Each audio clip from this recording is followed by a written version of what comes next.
नमस्कार दोस्तों, तो स्वागत है आपका हमारे चैनल न्यूज़ फिजिया में। तो दोस्तों चलिए नज़र डालते हैं इस वक्त की सबसे बड़ी खबर पर। बारिश से हुआ महाराष्ट्र का हाल बेहाल, शहर के शहर गांव के गांव डूब गए।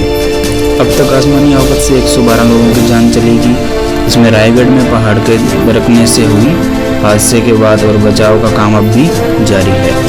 मलबे में अब भी सांसें तलाशी जा रही है। सांगली पूरी तरह से डूब गया है। शहर में सैलाब उतर आया है। धार इतनी तेज कि कोई भी बह जाए, बस डोर पर टिकी है जिंदगी। रस्सी के सहारे लोग सैलाब के कहर से पार पा रहे हैं। राहत और बचाव में जुटी है सेना। बोट के फंसे लोगों को निकाला जा रहा है।